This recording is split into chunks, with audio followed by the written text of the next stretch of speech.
임종석 실장이 정중히 동행을 요청합니다. 청와대가 국회 대표단에 평양 회담 공식 초청을 했는데 한 3명 참가, 3명 부정, 3명 불참 이렇게 지금 얘기가 돌아오고 있는데요. 전망을 해보도록 하겠습니다. 남북 정상회담 초청에 대한 예상 반응을 좀 여쭤보면서 정상회담 이후로 미뤄진 판문점 선언 비준 동의안의 운명은 또 어떻게 될까요? 더불어민주당, 민주평화당, 정의당은 비준에 찬성하고 초당적 협력하겠다. 비핵화 추동력을 얻으려면 국회 비준이 반드시 필요하다. 한국당은 비준 수용 불가 입장을 밝혔습니다. 재정 부담되는 퍼주기는 용납할 수가 없다. 바른미래당은 아직 당내에서도 의견 조율이 안 돼서 일단 지금은 아닌 듯 이런 입장입니다. 보류. 정쟁화하지 말자. 그래서 판문점 선언 국회 비준은 남북 정상회담 이후로 일단 합의했습니다. 임종석 실장 정중히 동행을 요청합니다. 5당 대표들 응답이 바로 나왔습니다. 국회의장단 등 9명 남북 정상회담 초청했는데 정치적 부담이 있겠지만 대승적 결단을 바라며 정중히 요청드립니다. 더불어민주당 판문점 선언 비준도 연기했으니 야당도 협조하길 바란다. 한국당 이미 안 간다고 얘기했는데. 바른미래당 같이 가봤자 들러리 신세인데요. 민주평화당, 정의당은 당연히 함께 초대해 주셔서 감사합니다. 이렇습니다. 들어보시죠. 오는 18일부터 20일까지 2박 3일 동안 진행될 평양 정상회담에 문희상 의장님을 비롯한 국회의장단과 강석호 국회 외교통일위원장님, 그리고 더불어민주당 이해찬 대표님, 자유한국당 김병준 위원장님, 바른미래당 손학규 대표님, 민주평화당 정동영 대표님, 그리고 정의당 이정미 대표님 이상 9분을 특별히 국회 정당 대표로 초청하고자 합니다. 아무쪼록 근본 평양 정상회담에 꼭 함께 해주시기를 정중하게 요청드립니다. 평화구축이라는 것은 대화와 타협, 그리고 경제적인 협력, 지원, 특히 돈 갖다 주고 이런 거 가지고 평화가 구축이 되겠습니까? 그것은 평화를 구축하는 하나의 그야말로 하나의 수단은 될지 모르지만 절대로 그것만 가지고 안 되는 겁니다. 지금 김정은 위원장이 그나마 지금 남북 정상회담이나 이런 테이블에 나오는 것도 돈을 줘서 나오는 것이 아니라 그만한 압제가 있었고 그만큼 압박이 있었기 때문에 나오는 겁니다. 요청이 오신다면 거절하실 생각이십니까? 그렇죠. 지금 현재로서 지금 이게 비준안 동의 문제부터 시작해서 걸려 있고 그다음에 정말 그 비핵화 조치에 대한 어떤 진전도 없기 때문에 거기서 우리가 가서 할 수 있는 일이 뭘까? 뭐 그런 이제 의구심이 있죠. 남북회담의 성공적인 개최를 위해 국회의장을 비롯해서 정당 대표를 참여시켜 거국적인 차원에서 지지를 획득하려는 문재인 정부의 뜻은 충분히 이해합니다. 그러나 남북 외교에서 우리의 채통을 지켜야 합니다. 당 대표들이 지금 나서봤자 들러리밖에 안 됩니다. 보여주기에 급급해서는 안 됩니다. 판문점 선언 국회 비준 동의도 그렇습니다. 남북 간의 구체적인 사업 계획이 합의될 때 비준 동의가 필요할 것입니다. 이 상황에 대한 여러분의 이해가 좀 궁금한데요. 아까 순서와 반대로 최진영 변호사부터 의견 주십시오. 한마디로 국회가 들러리 서지는 않겠다. 이 말씀으로 이렇게 정리를 하면 될 것 같습니다. 예. 실제로 지금 그 문 대통령께서 가시면은 협상 주체는 김정은, 문재인입니다. 예. 그런데 국회가 거기 간다고 해서 어떤 열매를 따올 수 있을지에 대한 의문이 아마 클 것 같습니다. 아마 그러다 보니까 문희상 의장 같은 경우에는 선 정상회담 후 남북 의회회담 이렇게 말씀을 하신 걸로 입장을 정리를 한 것 같고. 청와대에서도 뭐 정상회담 특별 뭐 수행원이 아니고 별도의 남북 국회 회담 일정으로 동행해 달라. 그런 설명이었다고 그렇다 한다 하더라도 모든 어떤 포커스는 남북 정상회담에 있다 보니까 국회가 간다는 것이 사실 같이 간다는 취지는 좋습니다만 결국 국회의 품격이라든가 어떤 의전이라든가 이런 걸 고려를 했을 때는 추후에 하는 것이 합당하다라고 판단하는 것 같고 더불어서 야당 같은 경우에도 선실질적 비핵화 결과를 가지고 와라. 그러면 야당으로서 합당한 협조를 하겠다. 이렇게 확실한 메시지를 청와대에다 던진 것 같습니다.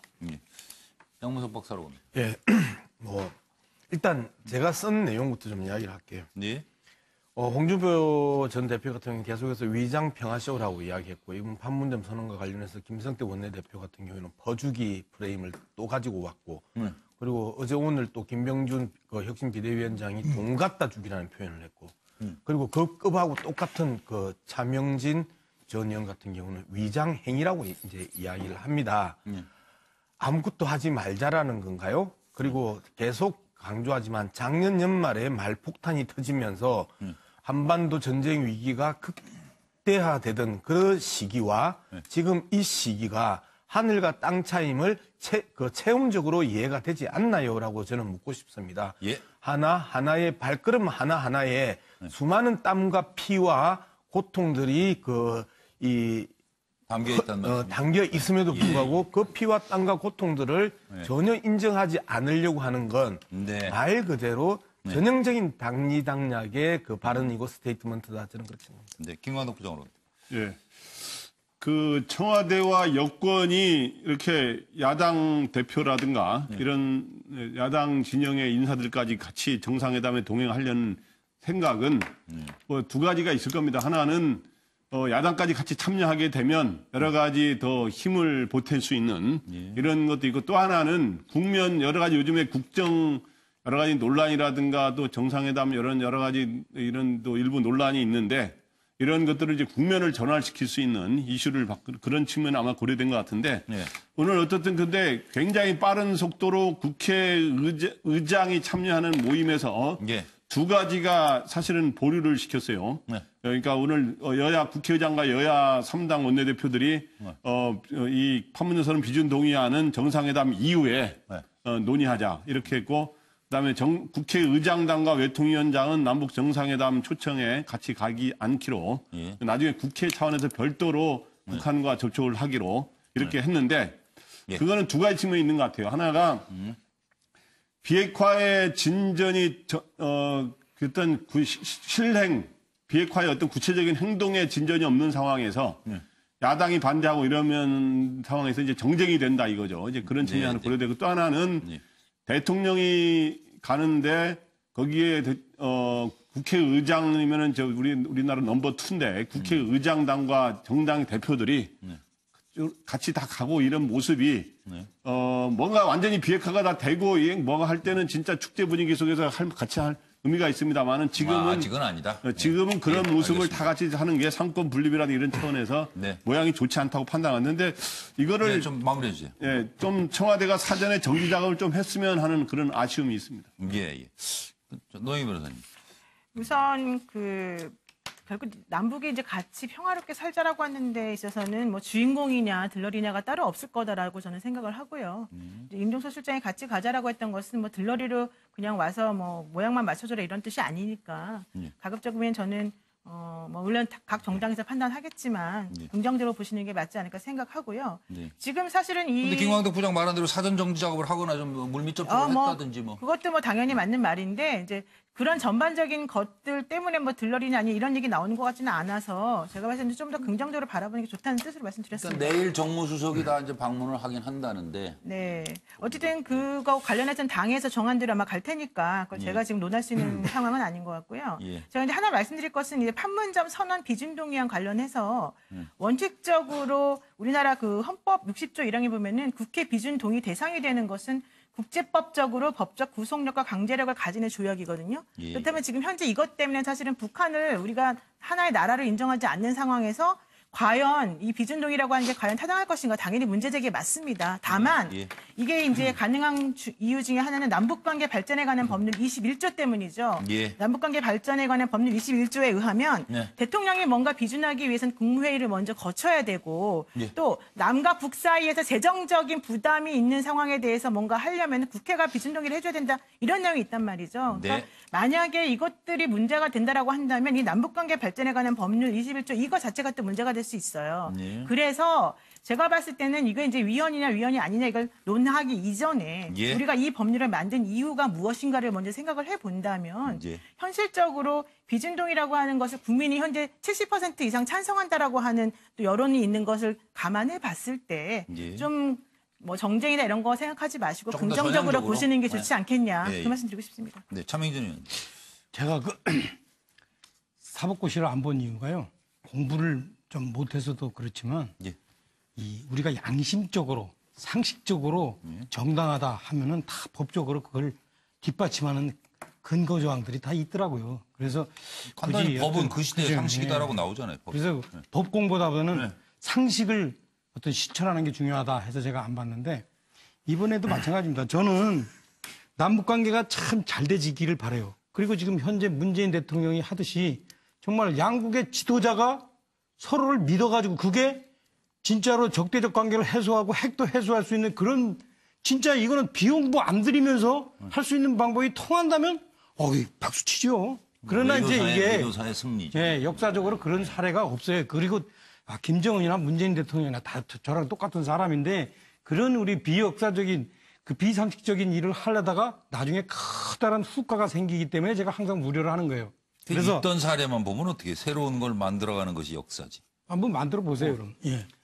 하여튼 이번에 이제 질문이 두 개인데 남북 정상회담에 관한 각 당의 태도 이건데 이제 이 남북 정상회담과 관련해서는 임종석 실장이 사실 야당한테 같이 가자는 거는 예. 우물가에 가서 숭늉 찾자는 거고, 그죠? 야채 가게에 가가지고 족발 달라는 거예요. 그렇죠? 이거는 사실은 상대방에 대한 일정하게 모독이죠, 이거는. 이게 안 갈 걸 뻔히 알면서 공개적으로 국민들한테 들으라고 이걸 요청했다 한다는 것 자체가 저는 좀 맞지 않다. 이건 예의상 안 맞다 이런 생각이 들고 예. 그다음에 이제 비준환 동의와 예. 관련해서 비준환 입장에. 동의를 또 청와대에서 요청했는데 예. 이거와 관련해서 야당 태도는 제가 보니까 이런 것 같아요. 이제 여러 가지 태도가 있는데 예. A당은 아마 이거와 관련해서 차라리 아예 동의하는 당. 제가 그 어떤 당인지는 좀 얘기 안 하겠어요. B당은 좀 왔다 갔다 이게 눈치 보고 있고 C당은 아예 그 비준안에 대해서 아예 돌아섰어요? 쳐다보지도 않고 이런 상황일 겁니다. 그래서 지금 아마 B당이 어딘지 궁금하실 텐데 그거는 한번 각자 공부를 해보시고 제가 볼 때는 이 비준안에 대한 각 당의 태도는 현재 이렇습니다. 알겠습니다. 김영주 전 의원님. 예, 제가 들어보니까 차명진 의원은 아예 법 공부를 하시는 게 낫지 않나요? 매우 비상식적인 얘기만 하기 때문에 본인은 상식이라고 얘기하지만 차라리 그래도 뭐 국회의원 하셨으니까 많은 그 경륜이 있습니다. 한 분밖에 못한 사람이 두 번 한 사람한테 그러면 안 돼요. 한 번 하는 거나 여러 번 하는 거나. 따져요. 예. 뭐 그게도 둘 다 아니긴 현직이 아닌 건 마찬가지인데 뭘 선수 따져서 뭘 하겠습니까? 결과는 사실은 똑같은 겁니다. 예를 들어서 우리가 만약에 우리끼리 가겠습니다 하면 가자고 얘기도 안 하냐. 그게 이제 그동안의 야당의 요구입니다.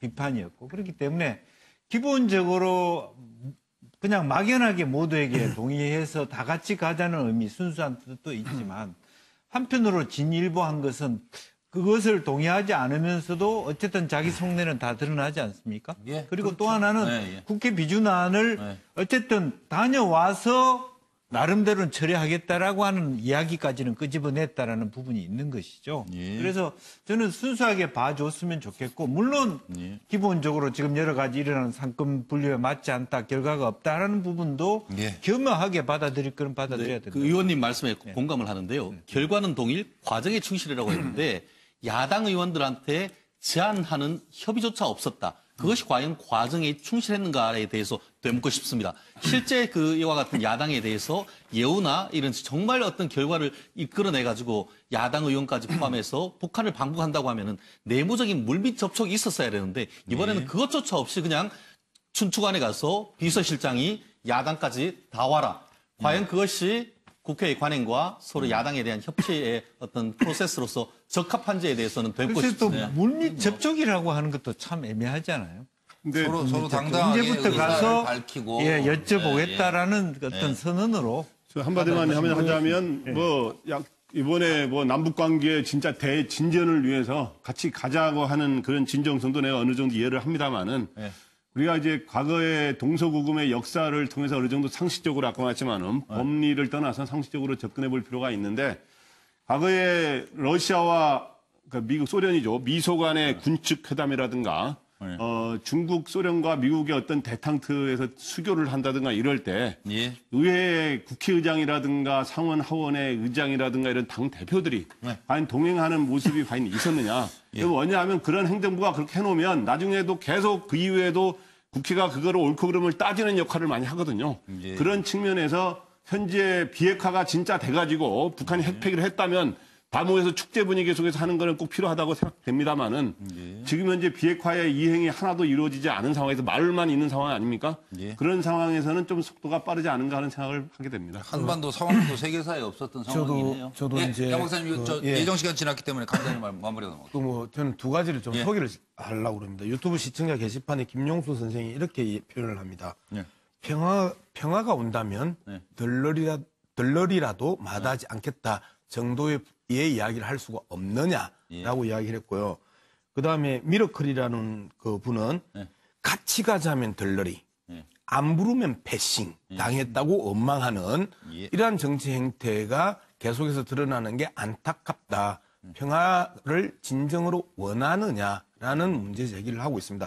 제 이야기가 아니고 유튜브 시청자 게시판에서 미러클 선생과 김용수 선생의 말씀이었습니다. 방송 끝나고 보시고 방송할 때는 자기 발언이나 이런 데 좀 집중하시는 것도 괜찮을 것 같습니다.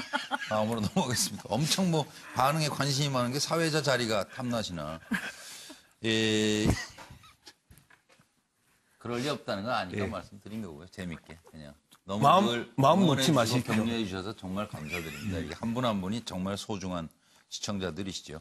근데 참 보통 사람은 아니다. 평범한 분은 아니구나.